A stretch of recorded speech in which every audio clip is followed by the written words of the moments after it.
My name is Laurence. Sexton. I farm on the Wild Atlantic Way in West Cork in a place called Kilbrittain with two others in a partnership called LJG Dairies. It's a milk production partnership with some bit of tillage involved. We're in one partnership with about 7 years and the second partnership since about 2012, and it's been going very successfully, I must say.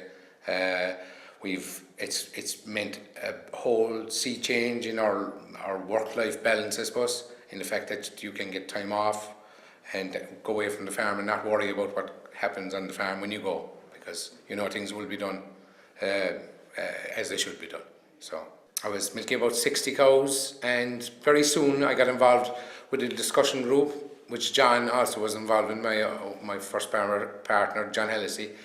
And we both went to discussion group, and over time our kind of a relationship built, and we decided then to look into partnerships, and we went to a meeting, and from that stemmed a sort of the initial negotiations on this partnership, which took about 12 months to be fair, and everything was trashed out between accountants and advisors and solicitors. It was all trashed out because it was an early stage partnership. It probably took a little longer than it should have. But then, in 2007 we started off into partnership, which we did for 5 years and went very well. A bit tougher in the first few years because animals mixing together and people getting used to one another. It's not all rosy in the garden all the time, but it worked out pretty good. It's like any other workplace. There's ups and downs like any other workplace. And then, I suppose, my neighbour, we had a great opportunity at the start. My neighbour, Guy Scott, had offered us some extra land so that our first partnership could take place, which was a fierce help. Then that same neighbour, Guy Scott, came in and offered us an idea of a new partnership, which, for me, who was a person not long farming, it was an incredible opportunity, which I'm very grateful of, to be honest about it, because it really gave a scale to our business, but also this ability to drive on in the business, which is a fierce way of making you enthusiastic about anything when you know that you can just tear into it and drive on for a few years. And that really has sort of almost propelled us forward now into a big growth space where we've gone from, say, 150, 160 cows. We're heading at 270, hoping to go beyond 300 now next year. And we also now have we're just coming to the stage now where we have surplus stock, where we're able to sell this stock every year to other farmers, and we're producing more stock than we actually need now on the farm. But that also leaves us with the potential of perhaps even growing further if we need to in the future. I suppose myself and John were very similar, and we bought it around 60 cows and bought, say, roughly around 100 acres. John had a sort of a Holstein Friesian type cow. I had a British Friesian cow, which most people would be familiar with. I had no trouble getting mine in calf, but some trouble calving them. John had fierce troubles getting his in calf, but not much trouble calving down or milking him.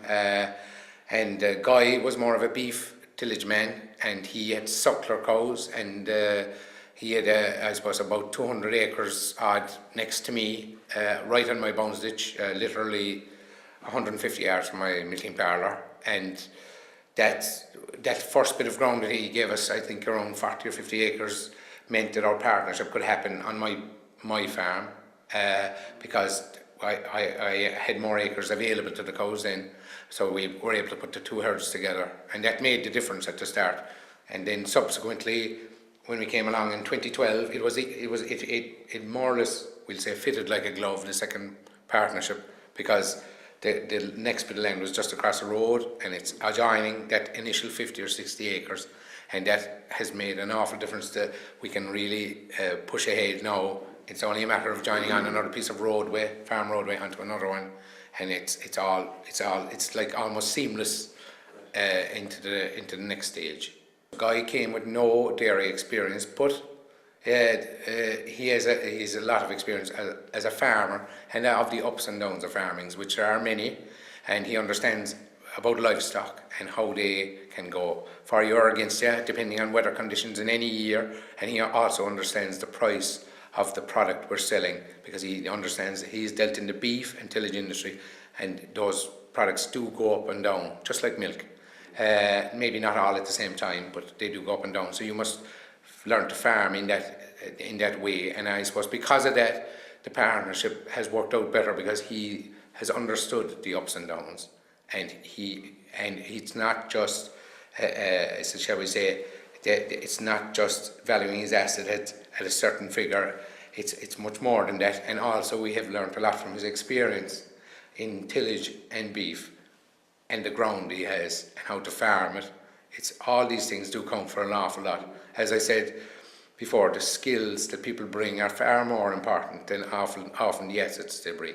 And those skills we often all undervalue our own skills. And it's very important to value your own skills enough.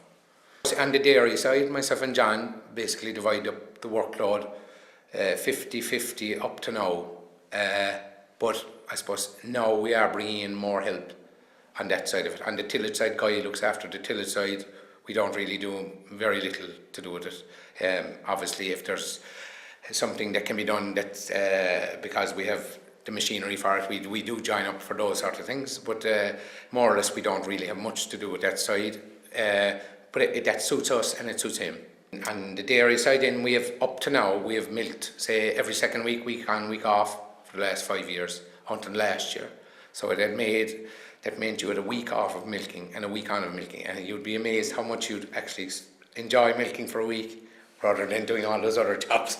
So the other thing we've done is we've employed more labour for those jobs that when you're young you don't mind doing, like tractor work, but as you get older you don't really fancy them any longer. It's reasonably easy to get a tractor driver to do the tractor work, and then we've begun to hire in milkers and train up people for milking. We've also taken on students in the spring, which has eased that workload because there's so many things to do. And that's meant that we all have to change the way we farm, because we have another guy there, especially in the spring with the student. Now we share around the workload a bit more, and he gets to learn calf feeding, milking, whatever, tractor driving. He gets to learn the whole lot, and he gets to do the whole lot, and that's fierce important. We have another system too, actually, that every second year a different person milks in the spring. So every second year, this year now John has milked through the spring and I've fed the calves, and that one person is in charge of those assets, shall we say. And that means that for the maybe 2 months that person is in the parlour near constant, or in the calf house near constant, and is able to identify the problems, because he's there all the time, straight away, and you're down on top of your business all the time, which is fierce important because of the scale, to know where things are going wrong, and not to be any doubt in anyone's mind.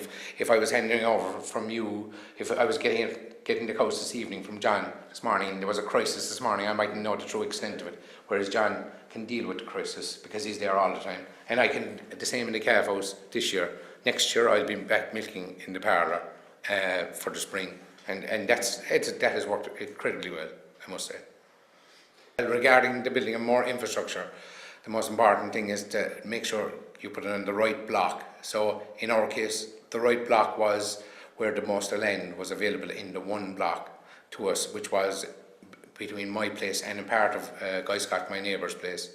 And that amounted to approximately 140 acres. We set about going to build a new parlour. We didn't build it straight away, we waited a few years, because I had quite a new parlour at the time, which was just about adequate for what we wanted to do.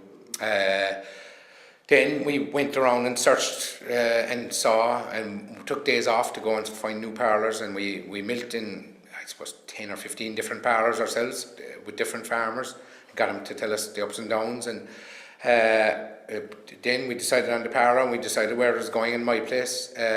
So we built a new 30 unit in about 2010. John sold his old parlour because he felt that he wouldn't be milking on his platform anymore. We built it in, and I suppose the parlour cost approximately about €150,000. How it's depreciated, say over 10 years, we depreciated in a straight line 10% a year. We'll call it $7,500 a year. Obviously, if you have an accountant or someone, they may decide to divide it different, but after 5 years since it's 2010, since it was done, after 5 years, that parlour each person's share started off at €75,000 and now it's at half that, which is €37,500.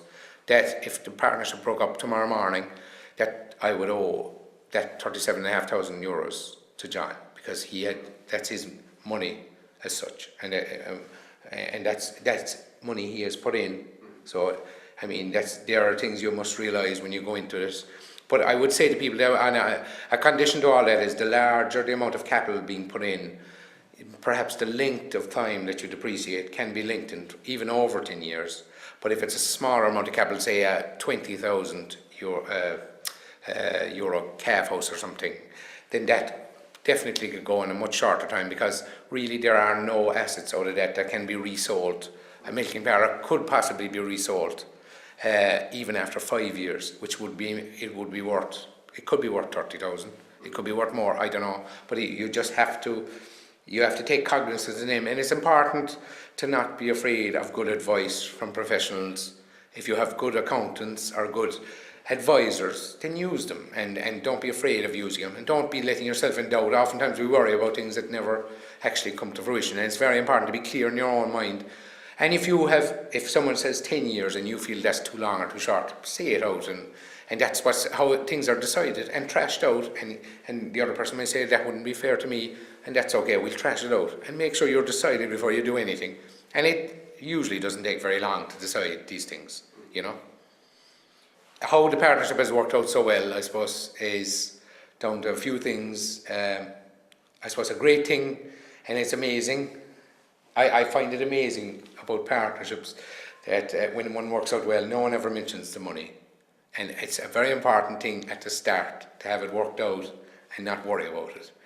And after that then, everyone brings their skill to the thing, and out of that skill comes an appreciation of each other's benefits to the partnership. Out of that comes a sort of a friendship, and the friendship and the companionship you get is like a guy you're working with every day and you get on very well with, or whoever it is, and that makes a difference. And they do, to a certain extent, do become sort of part of your life, if you like, and that makes, you know, your life, I suppose, a bit more interesting. They're also back up when you're deciding to do, like the milking parlour there now. I mean, we trashed it out over a number of years that we were going to do it. We put it off for a few years because the milk price had gone down, but we knew we were going to do it. It still came along. We knew what way it was going to work out. We had decided what we were going for, and it was, because there's two, the backup was there to say, if there was doubts in your own mind, the other guy would say, come on, let's do it. And that's how it works out.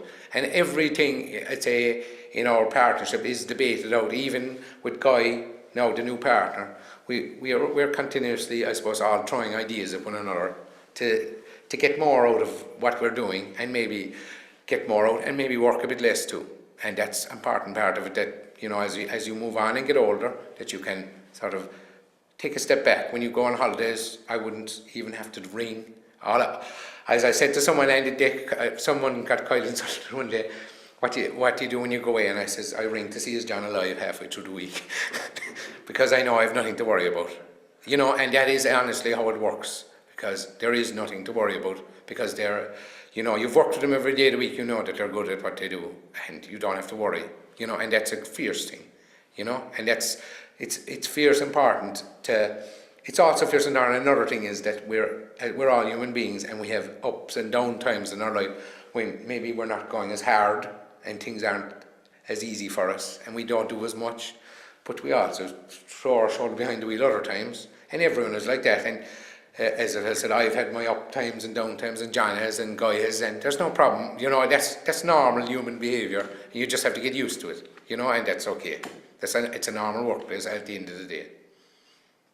I suppose farm partnerships have made a great quality of life for myself and my partner, I must say, and my family, and it has given us a great future in farming.